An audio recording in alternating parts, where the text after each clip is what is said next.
juróom benn simili moo ñu dese malheureusement le président de la république bi nga bokkal parti muy sa camarade de parti di fàttali Birame Souleye Diop moom mooy premier vice président bu parti Pastef sa njëlbeen ba tey nekkoon nga administrateur du parti démb dégg nañ ko d'abord très rapidement naka nga gisee la sortie de votre camarade de parti par ailleurs président de la république de tous les Sénégalais. Est-ce que vous me posez la question du point de vue de la responsabilité d'État wala du point de vue politique. damay interpeller si ñaari casquette yëpp très rapidement. Très bien li mu wax ci wàllu du point de vue de la responsabilité d'État je pense que le président a donné des réponses précises ci responsabilité boobu et xam naa ne bu ñu ko temps bi mayoon. On aurait pu revenir sur le coût de la vie. ñu waxtaan ci parce que on en parle.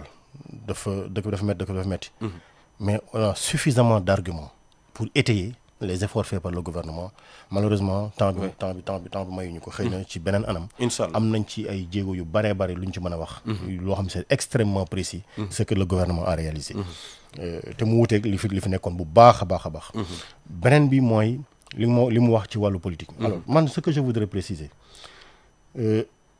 je me prononce en tant que Birame Souleye, militant du parti Pastef. Et je précise aussi, beneen règle, parce que nos militants, c'est nous qui les avons éduqués. Et je préfère dire nous, parce que on n'a pas de victoire individuelle.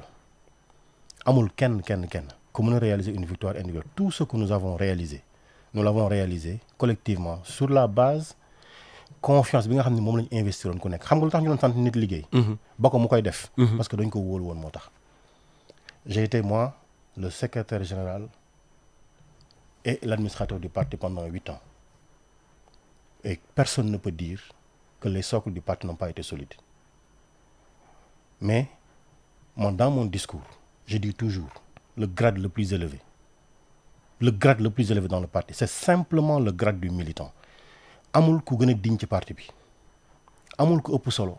moo tax bi ñu njëkkee créé Pastef. carte de membre boobu bi ñu njëkk a defar. amul numéro amul date parce que li ñu théorisé woon mooy. c'est vrai que ñun ñoo nekk à l'initiative. ñun ñoo nekk à l'origine du parti mais li ñuy bañ mooy suba ku mel ni mi ngi Maram Ndiaye ñëw indi xam-xam bu wër indi pas-pas ñu ne ko yaay 25e heure yaay 10 millième militant loolu lañ doon bañ moo tax carte yi njëkk a defar amul numéro amul date. parce que lii wax ji lañ doon bañ. waxu man maa def. wala yaa yëkkati wala yaa teg ñun ñëpp a liggéey. yaa ngi dégg. xam nga ku ci nekk dund nga ci parti bi. ku ci nekk ci ñun laa wax sur ñëpp ñu am carte te dinaa ñëw ci benn affaire. ñun ñëpp ñu am carte ci parti bi ku ci ne dund nga loo xam ne lii mun nga taxaw fëgg sa dënne maa ko fi def mais amul njëriñ. je répète encore il n'y a pas de victoire individuelle. lan moo am njëriñ. la victoire collective. être concerté. se concerter. discuter ensemble. ñun li ñu traversé ci épreuve lépp lu ñu jàll waxtaan moo ñu ci génn. oui su ma déggee lépp ma wax ko damay non li ma c'est extrêmement important en fait bëgguma ñu dem. beneen bi mooy. il faut savoir ñi nga xam ne bii ñoo liggéey ak ñun ñii ay militants lañ am nañ carte ñii ay sympathisants lañu dañ ñoo bëgg ñeneen ñi duñu militant duñu sympathisant c'est des indécis yu indi seen vote à la dernière minute. ci loo xam ne dañ leen ko indil tegal leen ko ci programme suñu wax ak suñu jëf ku ci ne daf dañ la war a bàyyi xel pour li nga moom ñu delloo la ko. loolu c'est un élément extrêmement important. oui yoon bi ngeen jël ce parti-là a été construit. oui ce parti-là a été construit. sur la base d'une conviction forte. Jusqu'à présent. cette conviction forte-là elle reste ancrée en nous tous. et je dis encore. amul lu gën a wóor. les discussions au cœur du parti. oui situation bi parce que am na ay crainte le président moom am na ay crainte sax ci ëllëgu parti bi ngir crainteem yooyu bañ a am lan lañ war a def wala yow tamit lan ngeen war a def ba foofu ñu bañ fa yegg. bon alors, moi je ne partage pas les craintes vous savez pourquoi. oui. le parti a démontré c'est un parti qui a grandi qui a blanchi. sous le harnais. maanaam. parti la boo xam ne bii li mu stratifié woon moom xam na. 2019. moom président de la République bi ñu génnee 2019 dama koy yokkal ci li mu def ci parti bi. 2019 15 jours après les élections présidentielles de 2019 lui-même il est venu présenter la stratégie qui devait nous faire gagner en 2024 moom président de la République ma yokkal ko ci li mu listé li mu def ci parti bi mën nañu génne ku nekk li nga def mais je dis tey fi ñu toll. parti bi fi mu jaar ba yegg si fii gëmuma ni lii ñuy doxal danañu delloo ginnaaw bu fekkee ni dañoo wëy di wax di dox ci anam bi nga xam ne bii mooy ni ñuy posé stratégie te ñi ko defoon ñi doon def loolu lépp ñi ngi fi yàlla wàññiwu ci kenn. maanaam ñi lal li tax ñu yegg si fii ñi ko xeex ba ñu yegg si fii ñi ko dox ba ñu yegg si fii. kenn wàññiwu ko fi. may fàttali benn mbir bu am solo. parce que dafa am loo xam ne dama ko dégg c'est la première fois. oui may wax en public ci tout ce qui s'est passé c'est la première fois. et ñëw ma fi woon sax pour wax de politique. tigi mais je vais dire une chose.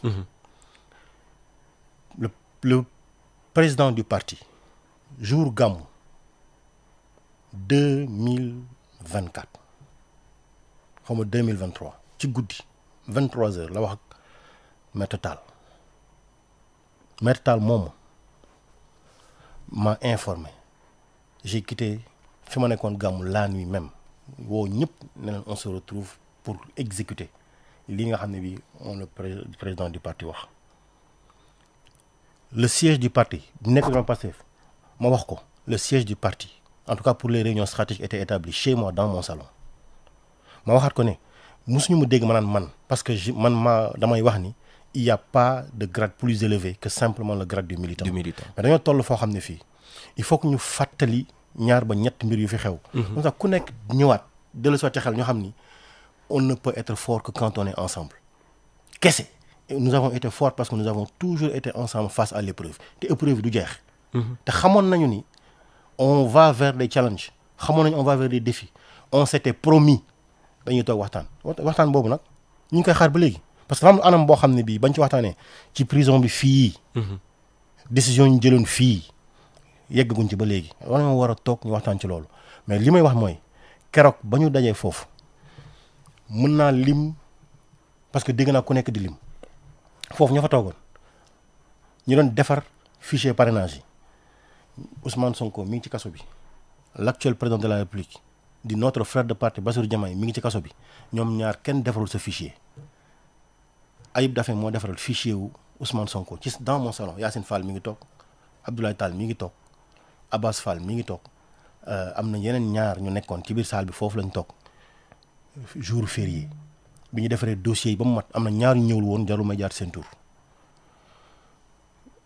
bi ñu defaree dossier yi ba mu pare ñu foog ñu imprimer amuñu imprimante jour férié ngoon jot. dañoo woo benn waay mu ne ñu nangam laa leen tey jii sama bureau sama kër j'ai un bureau imprimante boobu bi defoon suñu parrainage bi ko imprimer. moo nekk sama bureau sama biir kër. on a imprimé tous les dossiers ma wax ni ci parti yi nga xam ñoo ñu joxoon.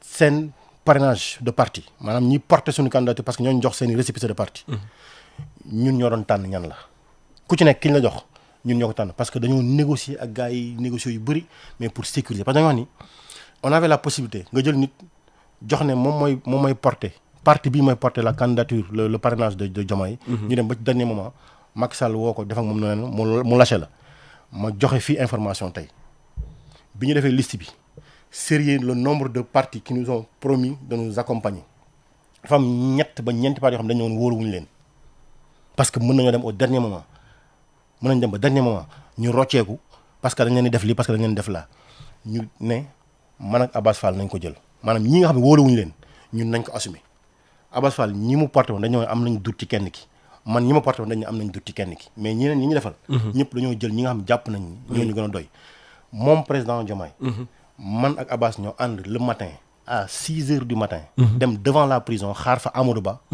jox ko document yi nga xam ne moom la war a signer. lii c'est pour l'histoire. oui te j'aurais pu également venir. j'aurais pu également venir.